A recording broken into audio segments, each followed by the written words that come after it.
Hello, ladies and gentlemen, and welcome to another edition of Mr. Merrigan's Moments in History, U.S. History Edition. So today we're going to continue talking about the Progressive Era, and in particular today we're going to kind of talk a little bit more about the movement towards women's right to vote or women's suffrage. And so we're certainly looking at a few iconic women here who played a significant role in the road to women getting the right to vote. And we should keep in mind that this is a movement that doesn't start in the Progressive Era. It's got its roots back before the Civil War with like the Seneca Falls Convention, where women were calling for a change in even how we looked at a change in the language of the Declaration of Independence, that all men and women was added, are endowed with certain unalienable rights. And so we've seen women playing big roles in the abolitionist movement, and we've seen abolitionists, being a part of the women's rights movement, and we've seen women involved in trying to clean up prisons and trying to provide for the poor. Jane Addams is a great example of that with the Hull House. And so we've seen progressively throughout history, to this point in U.S. history, I should say, that women have increasingly been involved in a lot of efforts, and all along the way trying to gain more rights for women economically and politically. And what we're going to focus on today is how the roles began to change, particularly starting with middle-class women and then expanding to all women as we get to the late 1800s and then into the beginnings of the 1900s, and we'll end here with the 19th Amendment in 1920.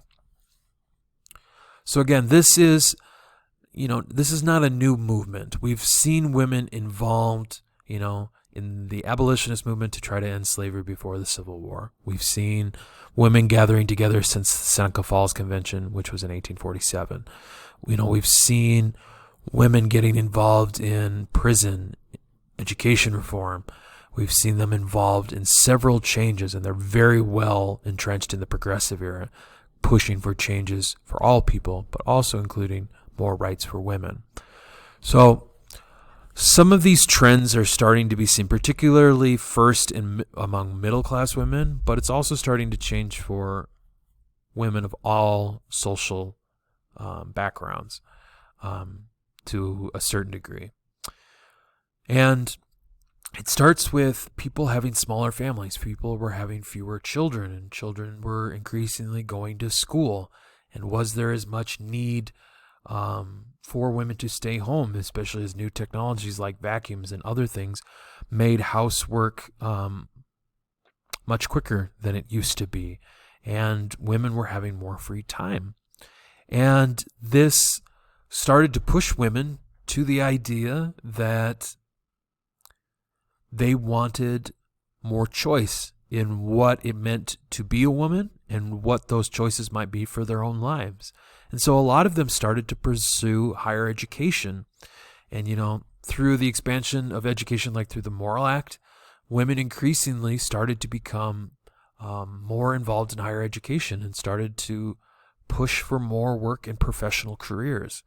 And so this pressure, with women increasingly becoming more and more a part of the economy of the United States, was also pushing for some political change with those economic changes coming. And so one of the terms you would hear in this time period is, quote, the new woman. Women aren't new. They just certainly were pursuing ideas beyond what society had traditionally thought that they should be doing. And so this referred again to women who perhaps were more education, had more education, were more educated than previous generations, and had interests increasingly outside of the home. And certainly this movement wasn't equal for all women.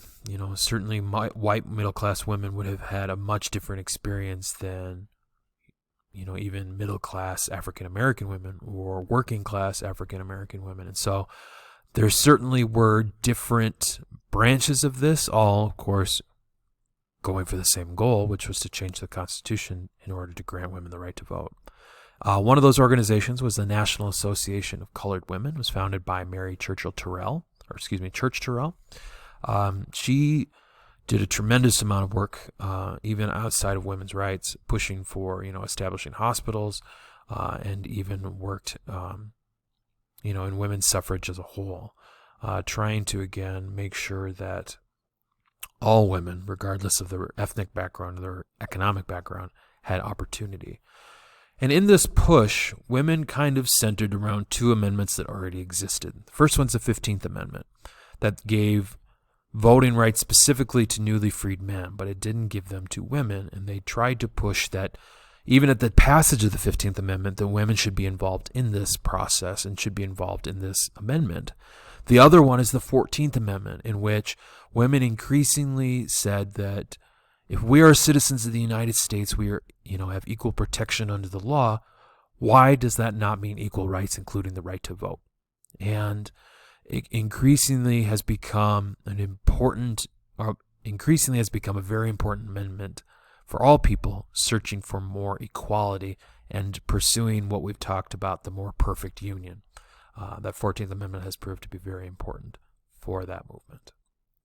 I want to read a quick passage, and it's important as we read this passage to keep in mind that while this movement is going on, the United States, especially after 1917, especially as we get closer to 1917, has been becoming involved in World War I. So this is from Carrie Chapman Catt, who writes in something called The Crisis. And again, she's going to make a lot of references to World War I here. From every land there comes the expressed belief that the war, that being World War I, will be followed by a mighty oncoming wave of democracy. For it is now well known that the conflict has been one of governments of kings and czars, kaisers and emperors, and not of peoples. This is referring to a lot of the political leadership, especially in Europe. The nations involved have nearly all declared that they are fighting to make an end of wars. World War I was supposed to be the war to end all wars. It was called the Great War at the time. Newer and higher ideals of governments and the rights of the people under them have grown enormously during the past 2 years. This is that push for more democracy within these countries that have been fighting.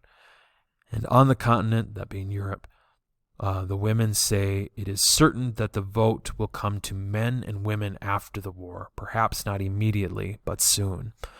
And Chapman Catt is really getting into here that suffragists and the movement for women's suffrage has been something that has been not just in the United States, but has been in places like the United Kingdom and other places in Europe, which are currently fighting in World War I. And the hope is that the new Europe that comes out of World War I will be one that will adopt more freedoms and opportunity for everybody.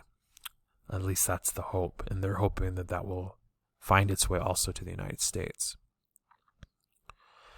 And so this was not an easy battle. Many abolitionists who had been pushing for, an end to slavery later became suffragists and pushed for women's right to vote. And again, people who were trying to end Jim Crow in this time period certainly found themselves also finding a home in women's suffrage. But there were also groups that pushed back against suffragists, and they believed that women's suffrage would hurt the moral integrity of the country and that it might lead to more divorce and neglect of children.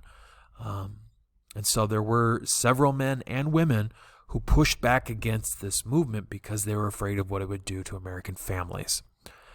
Ultimately, though, the 19th Amendment is going to grant women the right to vote, and it's going to go into effect in 1920.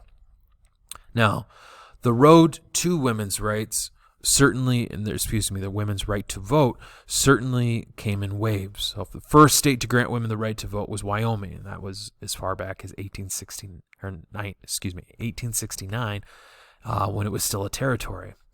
You saw by 1919, a few more states had, provided equal suffrage